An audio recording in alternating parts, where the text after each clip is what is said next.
So, good afternoon and good morning everyone, and welcome to our webinar. My name is Gina and I am a Customer Engagement Manager here at Huddle. And I'll be hosting this webinar today along with Pamela Munoz, Assistant Manager of International Public Relations at Kia, who is joining us from South Korea. Pamela is going to be talking us through how Kia are able to effectively manage their messaging across borders through the use of Huddle. Firstly, I just have to take you through some rather boring general housekeeping. Your microphones are on mute for the purpose of sound quality. However, feel free to ask questions during the session using the questions panel on the right-hand side, and we will take those questions at the end of the presentation. We also have a hashtag, so if you would like to follow our tweets regarding the session or tweet yourselves, then please feel free to do so. At the end of the session, we will be sharing the recording. This will be emailed to you as well as posted onto our website, www.huddle.com. So, this isn't a sales pitch, but as a sponsor of this webinar, I should touch on who Huddle are. Huddle are a cloud-based collaboration application that was established in November 2006. Based out of both London and San Francisco, we've been named Visionary 2 years running by Gartner for social software in the workplace. We believe we're turning the world of work on its head by providing our clients with a simple way to connect, share and work better together, both internally and externally. So very briefly, that's who we are. Now on to the really interesting part, and over to Pamela to talk about how Huddle can be used to manage messaging and campaigns across borders. So please, if you could just bear with me a minute while I pass control on to Pamela.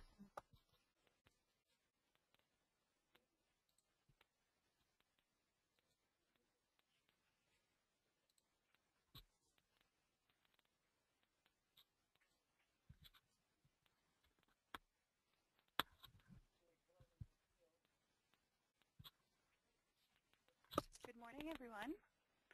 I hope that everyone can hear me and see my screen properly. Thank you very much, Gina, for the introduction. Indeed, I am Pamela Munoz. I work at Kia Motors Corporation here in Seoul at their corporate headquarters.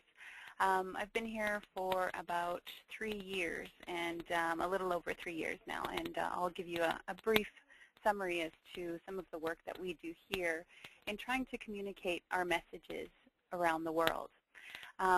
So just for today, what we'll talk about is our agenda. We'll talk a little bit about our Kia Motors Corporation, who we are, where we've been, where we want to go. I'd like to also talk about the global network and who we deal with here in our international communications team directly and indirectly.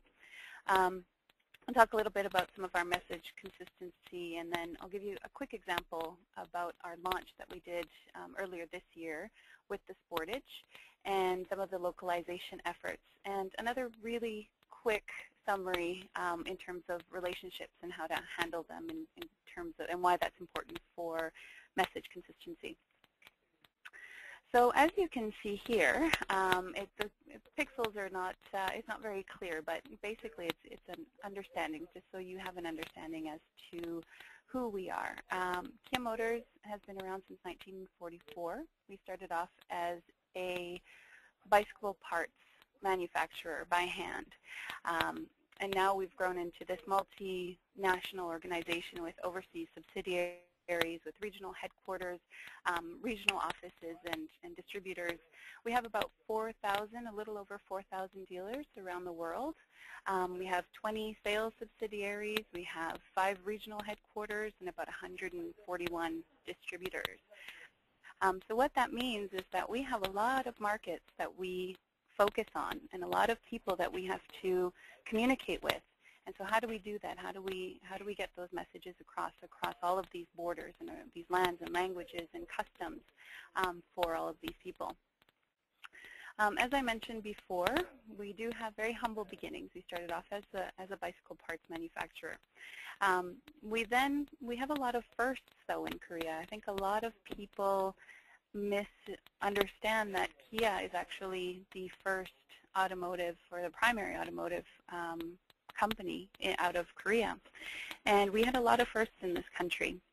One of them is that in 1951, we had the very first bicycle from Korea. Quickly thereafter, we went on to the motorcycles in 61. And in 73, we had our fully integrated production line. And this was, again, a first for a Korean business and an auto manufacturer. This was actually the integrated production line was out of our Sohawi plant, which is still in use today, and obviously with a few upgrades with the production line, but definitely still working condition. We also started in '86 with the first mass-marketed overseas model with the Pride, and that was probably the very first introduction of Kia models and into the overseas market on a global scale. We, in 1998, merged with our sister company, which is Hyundai Motors. Again, this is something that some people know and some people don't. But what this meant for us and for our brand was that we were able to strengthen a lot of our R&D activities. And also it gave us a lot of cost savings because our R&D was shared. Some of our platforms could now be shared and our manufacturing facilities could be shared. So this really introduced a cost-saving effect into our business, which ultimately gets handed down to the customer. Now we have about 1.5 million vehicles a year being produced. We're in 13 manufacturing and assembly operations around the world. We have 4 different plants abroad and 4 plants here in Korea. One of the plants that we have is in Slovakia, Kia Motors Slovakia, and they produce about 300,000. They have capacity for about 300,000 units now. But again, we have about 4,000 dealers. We have all of these distributors, and we're in about 170 countries around the world, and we reach 42,000 employees globally. So how, again, do we reach all of these consumers? We have design centers. We have our main offices around the world. The images that you see here on the left-hand side is our center in Kia Motors America. That's our office there. In the middle, you have our headquarters, our towers there. And on the right-hand side, you have our head office for Kia Motors Europe. And just underneath the Kia Motors Europe picture, you have a picture of our designer, Peter Schreier. He's our Chief Design Officer. And he started with us a few years ago and has really helped us grow the brand and communicate our design message. And that's really what Kia is focusing on right now, is our design, being a quality vehicle, but a design-led automaker. We also have all of these design centers in different parts of the world, and then, as I mentioned before, we have our plants. And so all of these messages, right down to to our dealers, need to have a very consistent message so that when people see an advertisement on TV and they go into our dealerships, that it all matches up and that it remains consistent. But across borders, I'm sure a lot of people who are listening understand that sometimes there are things that get in the way. There's timing. I mean, it's 8 o'clock here at night, and it's in the morning in the UK and in Europe. So we need to find ways to disseminate this information on a timely basis and make sure that it's relevant to everyone, or ideally as many people as possible, and make sure that it's consistent. So let's talk a little bit about our global network here. Who we deal with primarily with our overseas communications team is the PR teams globally. We have, like I said, in about 170 different countries, but not every country has a designated PR person or even an office. So we deal a lot with our PR teams, and there is about more than 70 teams that we deal with from our office. With those teams, however, there is also a marketing component. a lot of the teams aren't PR specific. They're both PR and marketing. Some of them are only marketing, and yet we bring them into the realm of PR.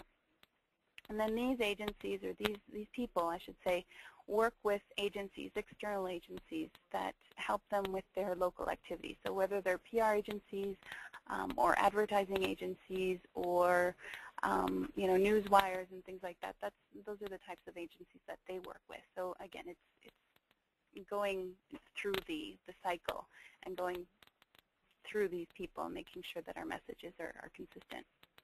As I mentioned, our advertising component, with our PR team here, we don't necessarily work directly with our advertising, but it all ties in the end. And then, of course, our distributors and our dealers, again, who have designated PR people or marketing people that we deal with. We also have partners, and this is very interesting in terms of some of the partnerships that we have to grow our brand and to make it much more known in terms of what we're trying to accomplish. We've just extended our FIFA sponsorship until 2022. So we feel that this is a very good partnership for us to have in terms of our brand, simply because it's the most popular sport in the world. And for us, it means that that FIFA and Kia and that partnership can really help grow. We also are partners with the Australian Open. And one of the other partnerships, as I mentioned before, we do have our sister company, Hyundai. And our PR initiatives are not joint, but we do have a lot of our R&D activities that are joint. So in that case, we would need to have partnerships with them and collaborate in terms of our communication initiatives and making sure that everything is consistent in terms of our technology and different activities that we do that are joint between the two companies. I want to make it very clear here that our marketing and our PR activities are very separate between the two companies, just as much as our design is between the two. So that said, I'm going to talk a little bit as to how our marketing and our public relations really have grown over the last few years. At Kia, a lot of our activities are marketing focused, and part of that has been the public relations component. That said, we have now found that a lot of our activities are integrated. And as much as we would like to separate the two, and I'm sure that many of you have found this in your own businesses, is that we have to now integrate everything. And what's happening in one market can be shared through social media or through other channels as well, in terms of sharing these messages and remaining consistent. Our public relations team, we're very close. Like I said, we have about 70 offices that we deal with directly, and we're very close in terms of how we communicate our brand, and we disseminate our information through them, and so that they can then disseminate to and media train their staff or their local employees and whatnot. Our marketing team is obviously, it has a wider focus, and so it becomes a challenge for us to share that information and get it across consistently across the market. So this is where the integration comes in, and really trying to bring it all together with our team. What does make it a little bit easier is that some of the people are marketing and we're PR. So for us, that there is already an integration between the two tools, the communication tools. So let's talk a little bit as to which message consistency or what exactly we are disseminating from our office. Like I said before, we have offices all over, and each of these markets have they all have different needs. They all have different languages. They all have different cultures. Things like our target market will differ from one country to another. It's the same vehicle, but it will differ in terms of who it's marketed towards. From our office, we disseminate things like newsletters. We have an internal and an external newsletter that we have a monthly one for all of our external audiences, which is then translated into 7 different languages and then sent off in a print format as well as a soft copy over to everyone. This is where, obviously, where Huddle comes in terms of getting those messages out to people and making sure that they're receiving the information. What was happening with previously what was happening before I got here actually, was a lot of our messages were being leaked, and we weren't sure where these leaks were coming from. We weren't sure if it was because our database was not updated, or if it was simply a miscommunication between our staff, where all of these were coming from. And now within the last, I would say the last 2 years, we've seen a tremendous amount of controlled messages going out. And we've seen a lot more coordinated messages going out and much more consistent. And I would like to think that, because of these tools that we have now through Huddle and other, email and whatnot, and these relationships, we've really been able to coordinate much better in terms of what was going out. So our newsletters are disseminated, and then of course we have key messages that are sent out quarterly, and this helps people understand different technologies that have come in, or new product launches and communication strategies, and key messages that have that can play a part in keeping our message consistent around the world. We also have all of these key messages, of course, are related into our media relations. And as long as our messages remain consistent, we feel that it will be a lot stronger and a lot more united and just really clear for people in terms of what KIA stands for, who we are, and what we're trying to do with our vehicles and with our design philosophy. Something else that we send out from our offices are the style guides, and this includes things like marketing, advertising, materials that need to be designed, and so these style guides really are able to produce a consistent message around the world. Things like, we have the tabbed grill, and we've been using that into our messaging. I'm sure you've noticed them in some of the advertising that you've seen on the TV. Even our logo has seen a bit of a change over the last few months. And again, all of this goes into these style guides to make sure that everyone is on the same page. Our social media guidelines, this is always a challenge. I think a lot of us are facing the same challenge in terms of what is right and what is wrong on social media. We currently have a guideline for our teams, and it is sent out to our PR people. It's also sent out to their agencies, but we will deal with the agencies as well. If our PR staff allows us to, then we will have direct contact with them, which we do actually in quite a few countries. So these guidelines are shared so that even all of our social media messages are consistent, so that there is a very similar tone, very similar look across all of the pages. And this includes things like Twitter and Facebook. We also have a blog, and this blog has actually been put into a print format in Malaysia, for example, and done as almost as a publication, a private publication within the newspaper. And again, it has a very similar look. It has a very similar message style, but still localized for their market. We also issue statements through Huddle and through our email messaging and just through our network. And that's to make sure that if there is an issue that does come up, if there's something that needs to be disseminated very quickly, or on a reactive or active basis, then we will disseminate that information as well. We also have our corporate standards, and again, this goes back into the guidelines just to make sure that all of our our coloring and our fonts and everything it remains consistent around the world, including our websites. And of course, we issue information about upcoming campaigns.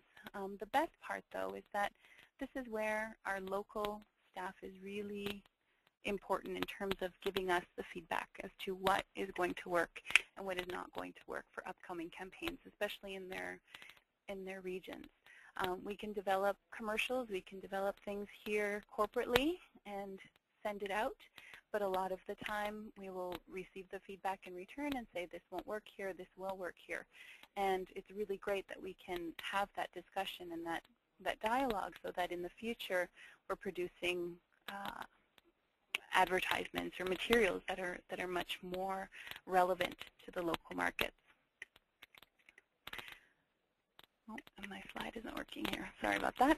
Okay, so this is basically how we disseminate the information. So if there's a bit of news, this is pictures actually of a seed when we had first launched it. So we have these sketches which are very private. They're extremely popular. When somebody gets their hands on it, they tend to go viral and onto all the blogs, and people enjoy discussing them, which is a wonderful change from a few years back when people didn't really quite take notice of Kia. So now we're finding that a lot of people are very interested in what we're doing and what's being planned for our brand and what's being planned for the future of our products.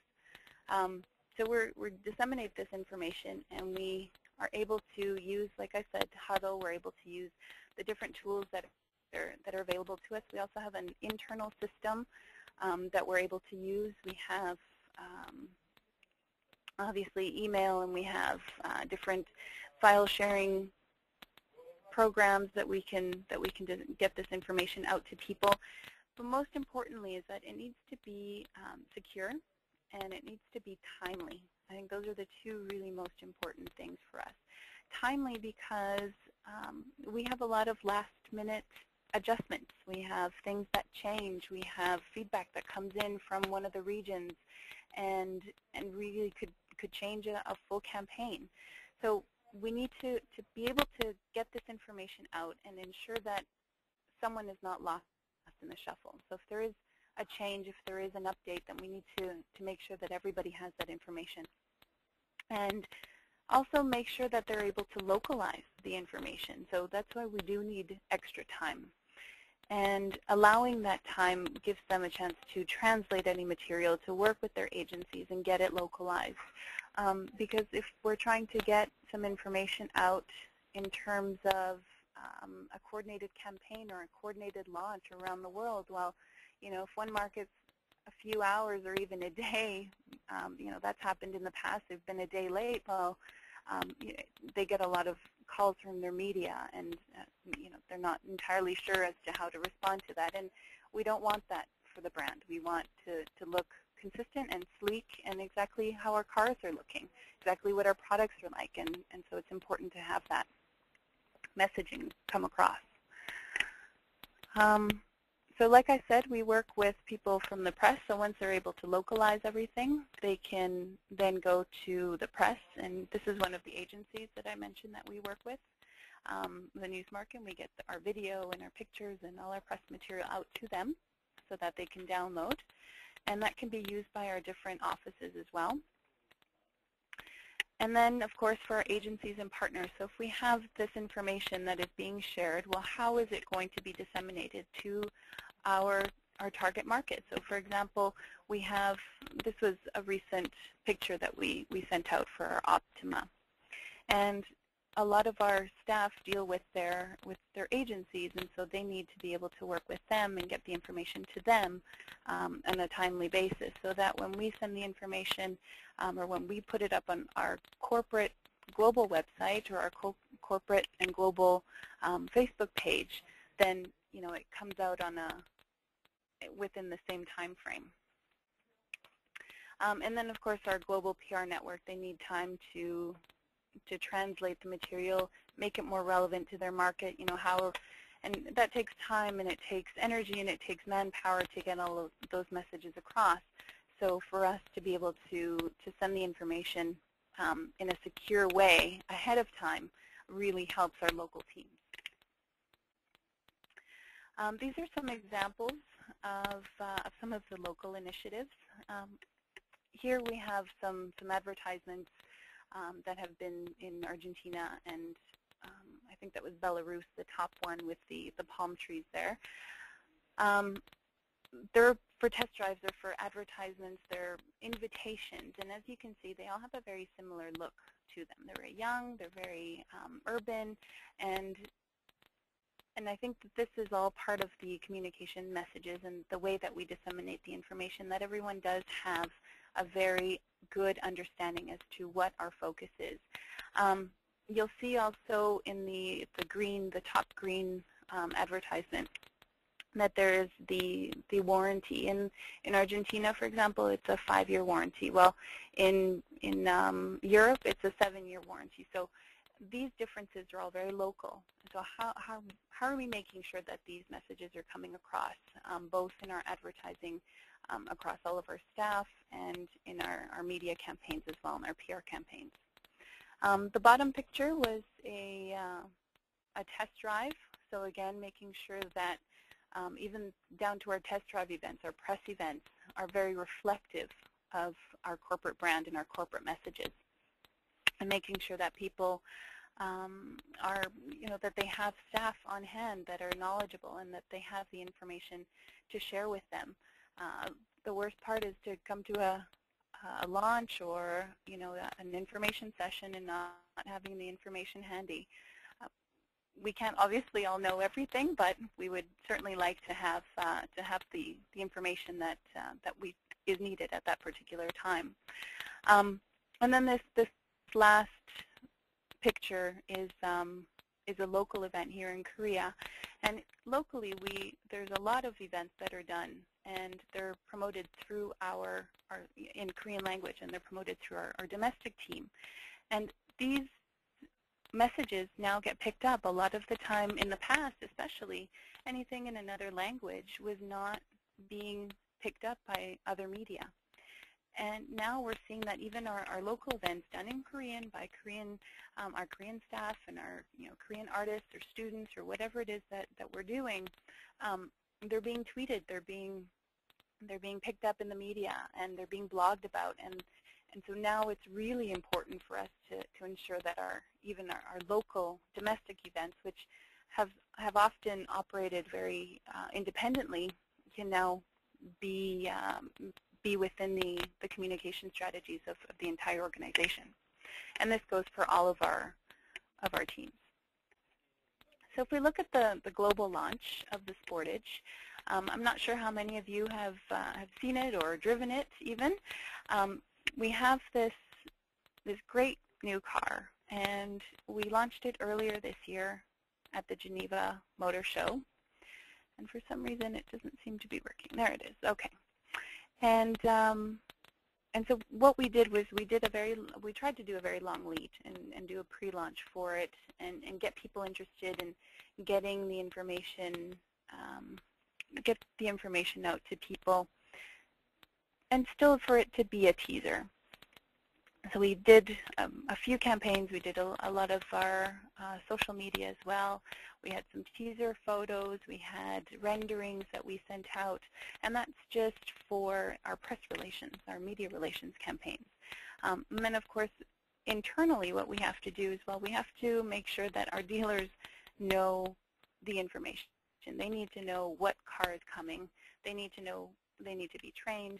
Our local PR people need to be trained.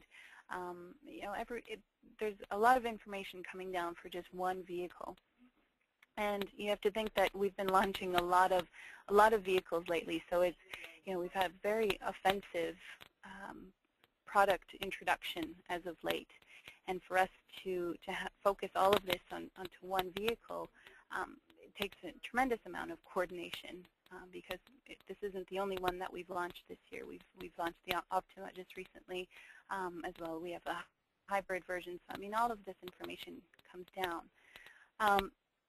One of the biggest challenges that we had globally was, what do we call this vehicle? Is it a crossover, or is it an SUV. So we needed to get that information across and understand, okay, what market wants it to be a CUV? What market wants it to be an SUV? How do we draw that line between the two? Can we differentiate? Can we do all of those things and still remain consistent and let people know what the Sportage is all about? Ultimately, I think we've managed to do that very well. In some markets, a CUV, I think a CUV, personally, I think it covers pretty much everything in terms of what we're trying to explain with this car, who we're trying to get driving this car. It's a wonderful product, and it's for city driving as well as country driving. If you're more of an enthusiast and an urban enthusiast or an outside enthusiast. We have a very strong design story, and as I mentioned before, we have Peter Schreier, who's really been at the core of a lot of our messaging.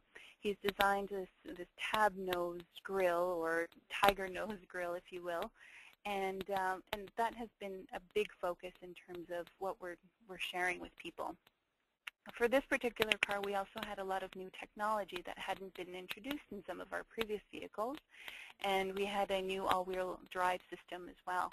So there were a lot of stories here that were just in and around this one car. It was also a car designed for the U.S. market in particular, designed by the U.S. team, but still being a very global car in terms of its look and its appeal for mass amounts of car enthusiasts. For us, it's very important to have interviews as well with our designers. If that's a design story that we need to share, then we need to make sure that people have access to the information again, and make sure that all of our messaging remains consistent across all of the different markets that we go to. It wouldn't make sense to do one, sort of focused design story on one aspect of the vehicle, and then give a completely different story in a different market. I mean, we have to be consistent, and as well as the use of the car and who it's designed for. It also goes back into our social media. This was probably one of the first vehicles that we introduced a very strong social media campaign around, and we had our microsites, and we had Facebook as well that we had a tab for, and we had all of our other offices really integrate all of that into their activities as well. So we saw microsites in different parts of the world, in Canada and U.S. We saw microsites in Europe as well, and we saw their social media campaigns and all of the advertising. We had very regional advertising for this particular car as well, and then we did regional test drives, which is important because we can have very structured press launches for the different markets. So we did it in San Francisco, and we had one in Korea for the Middle East and Africa region, and then in Europe we had for a test drive for the local press there. It differs very much from the local test drives, which again can be integrated into our global campaigns and into our regional test drives. So all of it is intertwined, but the local test drives really focus, they're country specific. They concentrate on the features that are available on the vehicle in that particular country, and who it's targeted for, again, in particular for that country. So their target market would be different in the U.S. than it would be in Chile, for example, and in other markets as well. So that was a quick example, sorry, of the Sportage global launch. I think I explained a lot on that particular slide.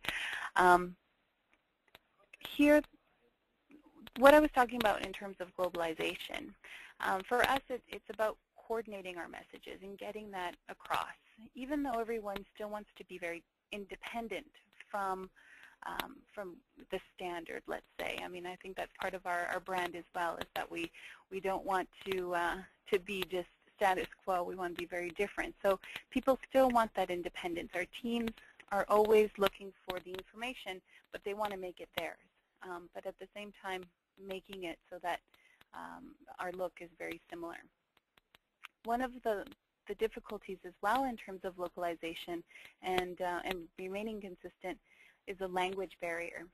For example, we launched a few years ago the Borrego, and in a different market, in Spanish and Portuguese, Borrego is something that is almost insulting.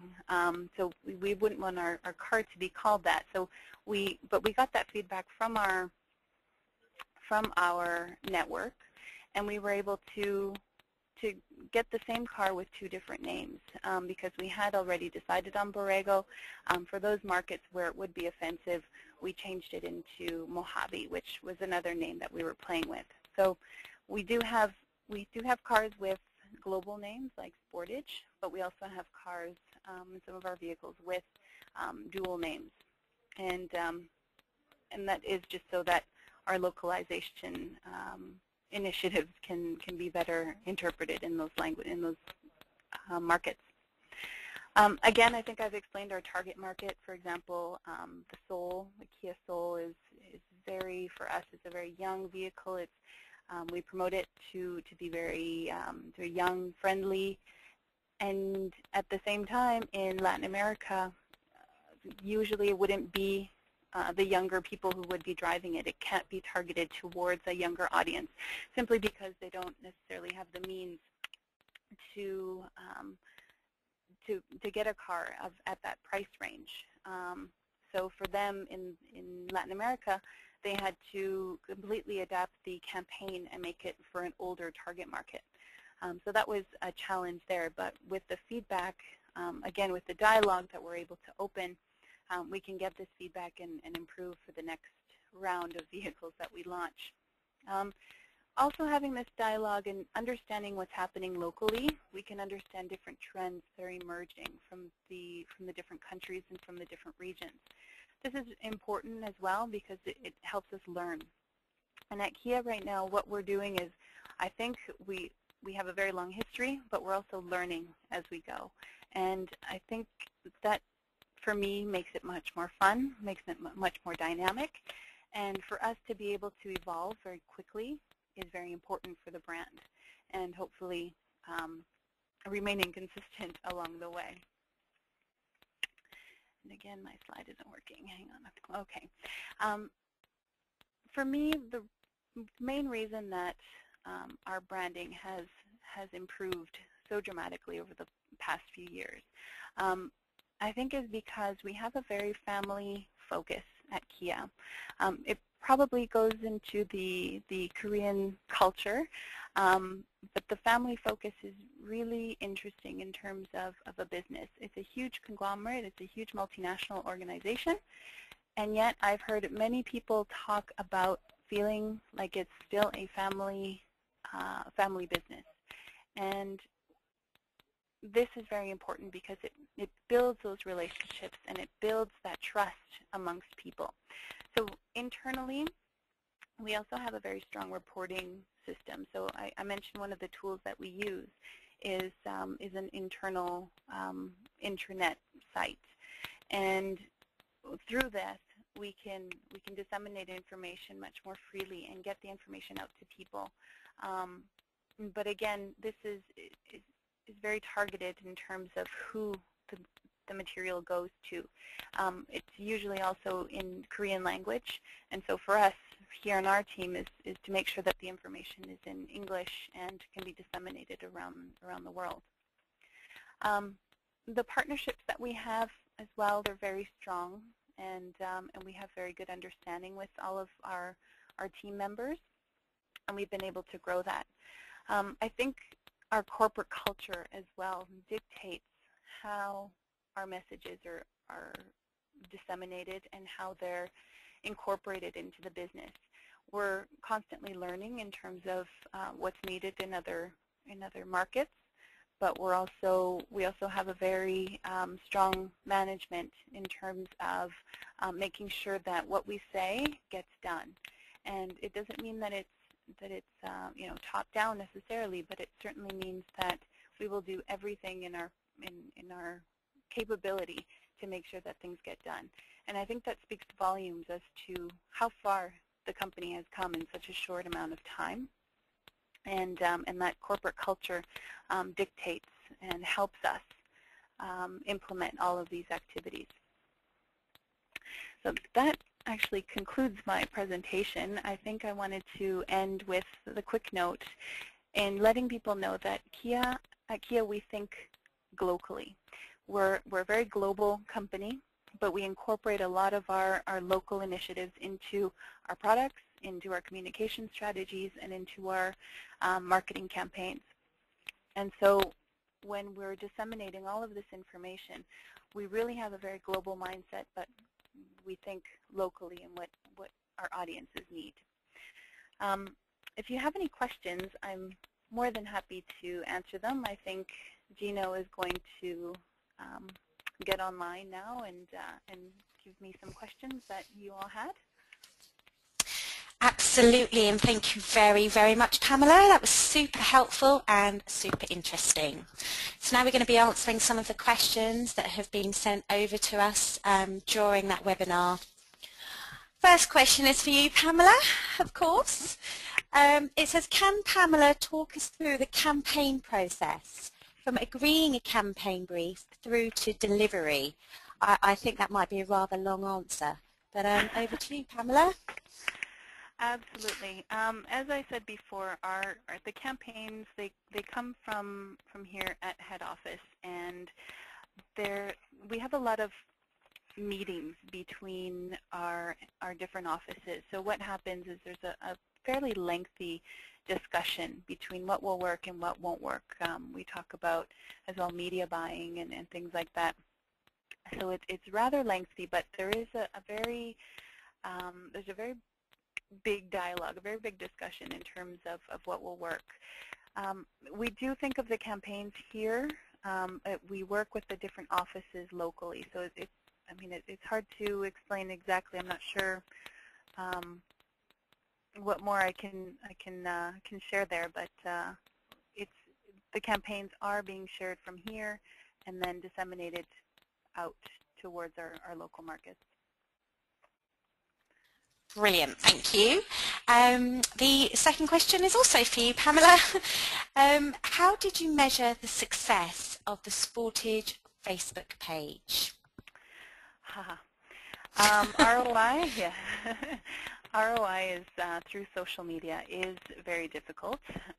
We've been trying to determine that, but for us, we have a lot of hits, and we've done the insights daily. We have an agency as well who helps us determine our ROI.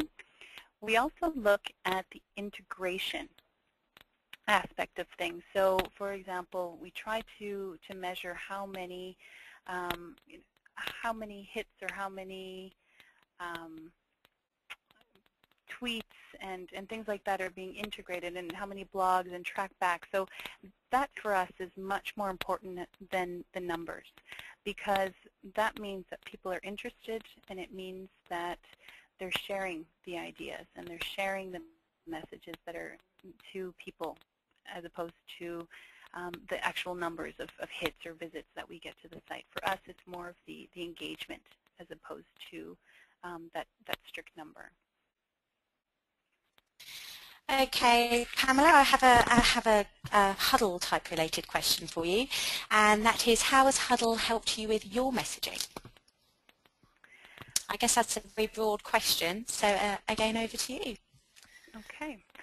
Huddle has helped us in terms of discussion.